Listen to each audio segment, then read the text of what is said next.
I absolutely knew it. I sighed quietly to myself as I raised my phone to memorialize the occasion before quietly walking away. I'd expected to catch her in a lie, not the act. There was no coming back from this. Not now. We weren't going to survive this. Tracy. Nominative determinism at its finest. I should have known better than to marry a blonde whose name ended in an I. Folks who give their children unconventional names aren't in the business of imparting sturdy moral worldviews. She arrived home more than an hour after I did and gave her usual cheerful "Hiya" as she bounced through the door like butter wouldn't melt. I was half watching one of those also-ran game shows which feature about as much skill as a game of snakes and ladders as I stewed in my own thoughts. I didn't acknowledge her, and she didn't notice. Lost in her own world of foolishness, as had become normal in recent weeks. As the game show host babbled about the amazing prize on offer in the background, I distantly heard her dump her purse on the kitchen counter with a careless thud. 1 month? I had to give it to the guy. He worked fast. By my estimation, she'd made it less than 4 weeks before giving it all up to him. I'd watched in the background, first with concern, then fury, then finally resignation, curious as to how things would play out before I got sick of waiting for the other shoe to drop. This was the week I'd decided it was time to both get some personal closure before pulling back the final curtain on the whole stupid charade, just short of her being 2 months into her new job. I'd laughingly joked about it with her when she took the position. The old stereotype of secretaries having affairs with their bosses, working as a paralegal in a mid-sized law firm, meant that there was the possibility for watching office shenanigans to play out, and we'd laughed about people carrying on behind closed doors. I'd made her promise to keep me up to date with the office gossip, although I'd originally intended it as a way to keep connected with her. I put on my game face. Time for my experience in business-to-business sales to pay off. Never challenge their beliefs and preconceptions. Some drunk executive starts prattling on about his inappropriate behavior. You come back with a "you rascal you" or similar.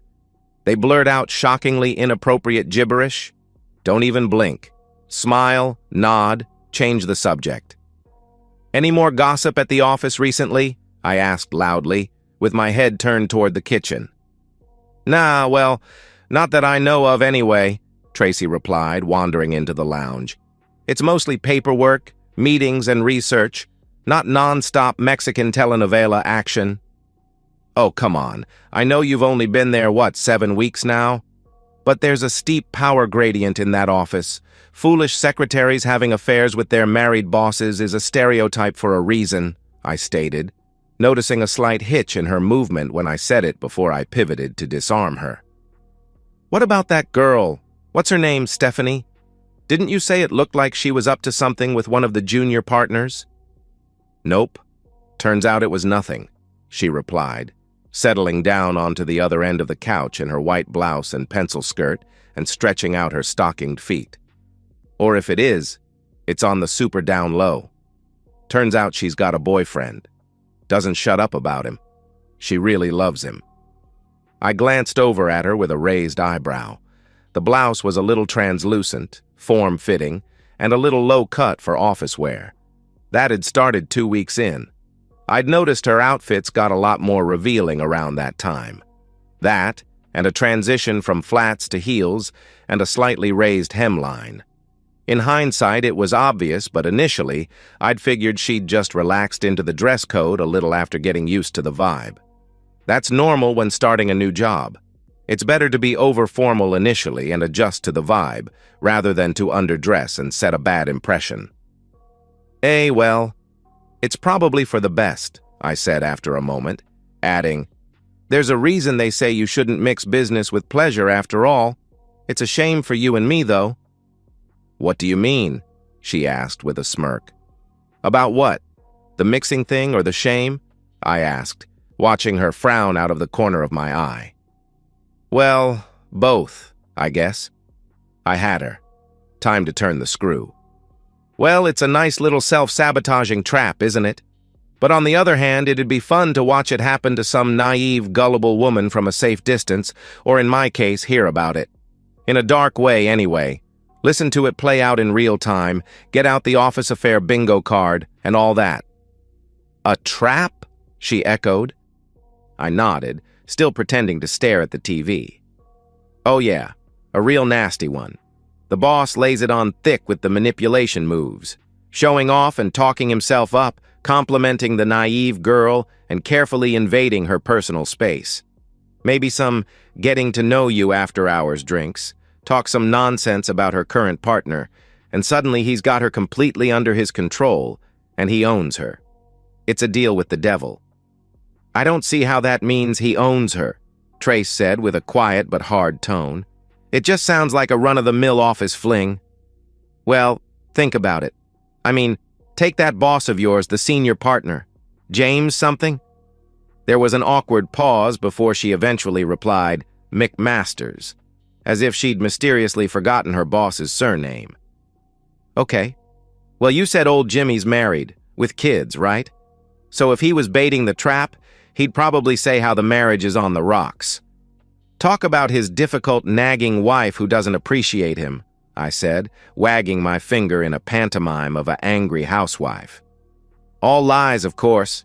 He'll never leave her. He's just trying to get into some naive woman's good graces, I said pointedly, taking a swing at some of the lines he'd likely used. Based on the way she awkwardly tensed up in my peripheral vision, it was a solid hit. Theoretically, I mean, I added. I know you'd be telling me all about his awful home life if he was trying that line on you. After all my requests for hot gossip, I paused, her silence speaking volumes. I mean, that's why I keep asking about it. My work is a fraternity-like environment. Half the guys spend their spare time hitting on our middle-aged receptionist Olivia, apart from the few brave, deluded fools who go to bat for the boss's wife. They're always bragging about this tacky stuff to me. It's all beer, women, and sports. I'm sick of it. Yeah, you've said, she added dismissively, having a second-hand reaction to the nonsense I hear every day. I'd hate it there. But it does mean I've had a masterclass in scumbag manipulation tactics, I grinned at her. Anyway, where was I? Oh yeah. Once she's involved with him, what happens next? She's a liability, a danger to both his job and his marriage. There's no way a smart lawyer like him wouldn't cover his bases. He'd either forge some paperwork documenting poor performance, or actually, yeah, probably he'd just overtly do it. Tell the poor gullible woman about needing to maintain appearances, to be seen not to be playing favorites, and have her sign the write-up and manipulate her in the same darn meeting. I saw her flinch slightly beside me, another palpable hit. How naive could she be? Well, infatuation and foolishness famously go hand in hand, I guess. She eventually said, that sounds a bit far-fetched. Yeah, calculating. Anyway, work and play are two different things. Why would he bother? Ah, but don't you see? That means he can fire her for cause, throw her out on her rear at a moment's notice, and no one will question it. Now she's just a disaffected employee spreading lies to cause trouble. The second she tries to end it, what do you think happens? I don't know. It seems a bit ridiculous. I don't think anyone's that calculating and cynical. A senior partner, not calculating and cynical? How do you think you make senior partner honest work and persistence? It's all politics and backstabbing at the top of the heap, but if you don't want to believe that, that's okay. Anyway, one of three things happens. 1, I announced, looking her in the eye and raising my index finger. Fired with no reference and a dark cloud over her. Career over. 2, I raised a second finger. She rides it out while he manipulates her. He gets bored of her, then bam, fired for cause again. Finally, 3, I raised the last one with an evil grin. She wises up and accepts her situation with him while applying for positions elsewhere. One way or another, she's either an unwilling victim or a failure, ruined, literally or metaphorically. Humph, was all she had to say to that uncomfortable truth. So yeah, it's dark, but that's the reality. And that's why all the big companies have anti-fraternization policies these days. Heck, that's why the military's so hard on infidelity too. Although I hear some folks are into it. It's a control thing called power play, if I remember correctly. Well, she said after a long pause, her voice barely above a whisper. Like I told you, there's nothing like that going on. I gave a short chuckle, finally adding, and like I said, it's a shame. It'd be kind of funny to hear about the details secondhand. What was it you said? Oh yeah, telenovela-like. I'm starved for drama. I left it at that for the time being. An ugly little lump of raw, awful truth for her to digest while I thought about the next step. That night, we both lay in bed with our backs toward each other, miles apart. Anger and hate were radiating from me, and I'm surprised she couldn't feel it. I could certainly feel her newfound guilt and uncertainty. Sleep came slowly, and I could tell the same was true for her, and I think she spent a long time staring at the darkness that night, trapped by her own choices. She didn't know it then, but it was her last chance. Just one well-chosen word might have been enough. Something with remorse, regret, or even an expression of love. An expression of contrition, something tangible. But no, she said nothing. I knew by the morning she'd managed to minimize what I'd said because the alternative was too real and too horrifying. But I also knew it'd take the shine off the sneaking around, and based on her earlier reactions, the potential outcomes I'd predicted would haunt her. She'd be left with the foolish idea that she had some decisions to make. The following day's outfit was a lot less revealing. Much too little, and far too late, my love. That's just playing hard to get. You'll convince yourself it worked and be back at it in a day or so. Heck, he'll probably enjoy seducing you into resuming the affair, but he won't have to try very hard. I went along with her charade and returned to acting the part of the loving, oblivious husband, but within 2 hours I was ringing a doorbell, envelope in hand. A decidedly attractive and pleasant woman answered the door with a yes to my Mrs. Weston. I said, "Looks like your husband's going to have to fire his assistant again, I'm afraid," as I handed the envelope to her, adding, "I don't know how you put up with it," before saying, "Good day, ma'am," turning around and leaving. There's no kind way to do these things, and she's not my concern. It was cruel, but I'm pretty sure the poor, shocked woman knew what I was implying, because her expression had hardened after a moment as her hand tightened on the paper. The last part in particular was another educated guess, but he was too quick and smooth for it to be the first time. He probably had Tracy planned for inappropriate duties from her very first interview. When I glanced over before starting my car, she'd taken the picture out and was looking down at it with a dark expression. Seeing her loving husband embracing my loving wife in his office will do that to a person. Tracy came home early that afternoon, and she looked decidedly unhappy. I wasn't there, of course. Why would I be? We didn't have kids. Our finances were separate, and the apartment was month to month. I'd spent a couple of hours packing up the remains of my life and loading it into my car. By the time I got the alert on my phone, I was already sat in Davy's kitchen, complaining to his heavily pregnant wife Alyssa about my soon-to-be ex. They'd said I could crash on an air mattress in their nursery for a month or two. There was a pretty obvious hard deadline on that, but I was very grateful for their charity, and it would be enough. We watched her little walk of shame together my phone when I got the notification from our door camera. Tracy had wanted one of those smart security systems marketed through paranoia disguised as convenience, but I hadn't cared enough to argue about it. I have to admit that it earned its keep that day. She sat in the driveway for a full 5 minutes before climbing out of the car. When she finally did, she moved slowly, her shoulders hunched and head hanging low, shuffling to the front door like a guilty drunk. She stopped there for a while, too, before fishing the key out of her purse. I think she might have been expecting an "I told you so" welcome on the other side. She certainly must have had her doubts when she left for work, so she surely knew I was aware of what she'd been up to by the time she entered the house. After that, She didn't look surprised as she passed into the lounge and walked up to the photo taped to the wall. She just stood and looked blankly at it, before eventually shuffling away.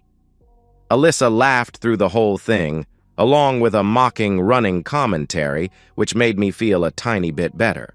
It was obvious how things had approximately played out, and I felt a little twinge of smug satisfaction about my act of prognostication the night before.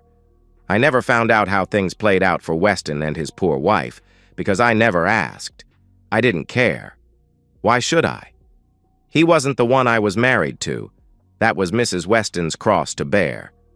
I got myself a new place fairly quickly and furnished it to the single, lonely bachelor aesthetic just as fast.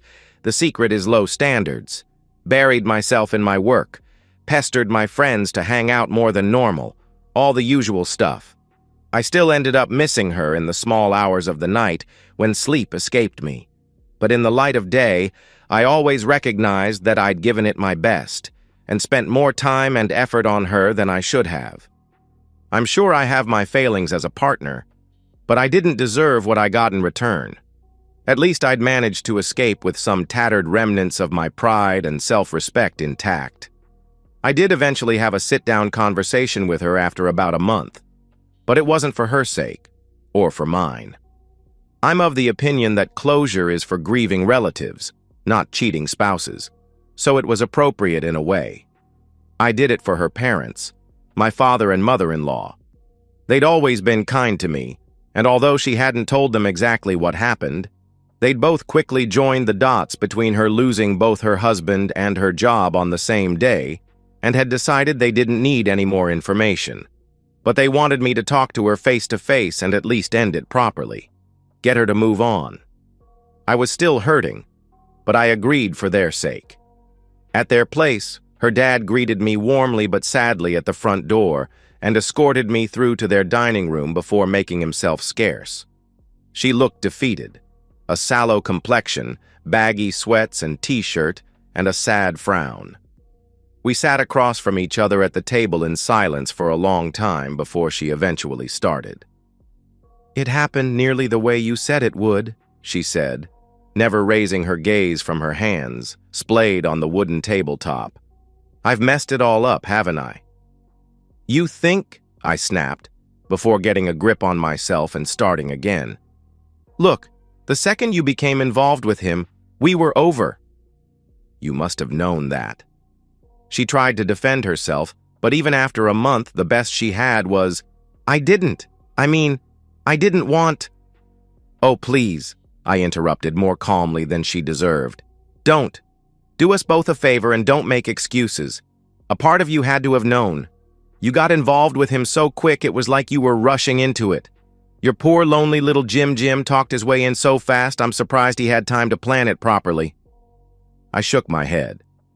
"Anyway, you only made it, what, 3-4 weeks without getting caught because I thought we were stronger than that. I had more confidence in us than I should have. You might as well have been texting me the photos yourself, it was so obvious. You're terrible at being a cheater. You've got too many tells. You should stick to being honest. I thought we were stronger than that too. It was just something exciting. Things got out of hand and I was kind to you, you know," I interrupted. "I had plans. Workable revenge fantasies. I could have made the end a lot more exciting than it was. I even seriously thought about sabotaging your birth control. I had it in my hands." Her eyes went wide at the idea. "Your affection at home fell off a cliff pretty quickly, so I figured you wouldn't even notice if I played the happy celibate roommate for a few months. Have the divorce papers served in the maternity ward. But instead, right up until the end, even though I hated you for what you were doing to me, to us, I was giving you a way out." All she said was, "I was going to end it." "No, you weren't," I said with a hard tone. "Maybe that's what you told yourself, probably a few times, but it's a lie." "No, I really was. I knew it was wrong, and I really did know what I was doing was bad," she said, looking up at me with sad, narrowed eyes. "I saw you. That wasn't an ending it face you had on when he was embracing you in his office. I already figured out you were having an affair with him, but when I saw it, I had just wanted to catch you in a big lie, something concrete I could point to. I didn't actually expect to see what I saw. I'm sorry you saw that." She looked away. "It was just physical. Please at least know that. That's another one of those untruths people tell themselves. If it was just physical, then you'd have been cheating on me with a machine. How did it feel to have a spicy little secret? To have something over me? Thinking he doesn't know, and look at me while you could still feel satisfied by him? Knowing you know something I don't." Her eyes widened, and I think she recognized a nasty piece of herself she hadn't quite seen before. "Well, I was still trying to give you a chance, even after knowing all that," I said. "Even after I said how it would play out. I know that rattled you, if you'd owned up to it right then and there, thrown yourself at my mercy.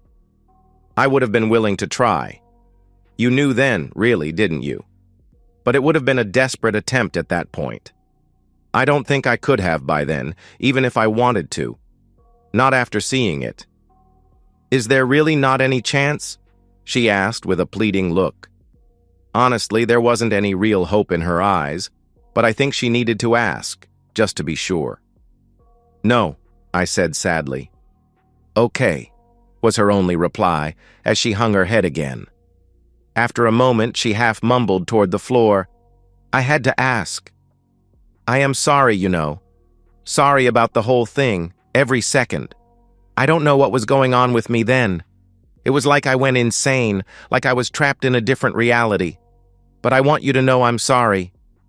She looked up at me then, with wide, anguished eyes, and said, "I know it doesn't mean anything, 'cause I can't take it back, but I'm sorry." And that was the end of it.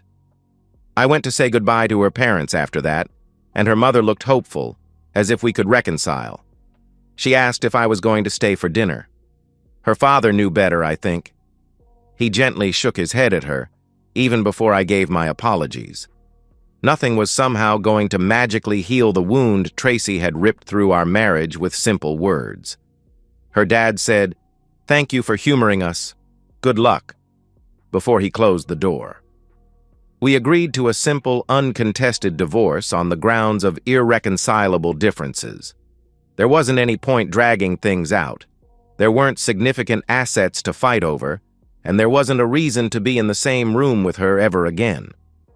About 6 months after that, I saw her working the register at a grocery store. She looked thinner but healthier, and certainly happier than during that last talk. Honestly, I was surprised to see her, though. She has a degree. She could have just erased the job from her resume and relocated, started over somewhere else with a clean slate. I guess making suboptimal life choices might be a habit of hers I hadn't noticed up until that point. Heck, maybe I was one of them. Unfortunate for her, I guess. As for me, by that point, I'd just about put her behind me, emotionally. I had a good job, I had a promising new girlfriend, and most importantly, I had a divorce. And so, we've reached the end of today's story. Was it what you expected, or did it take a twist you didn't see coming?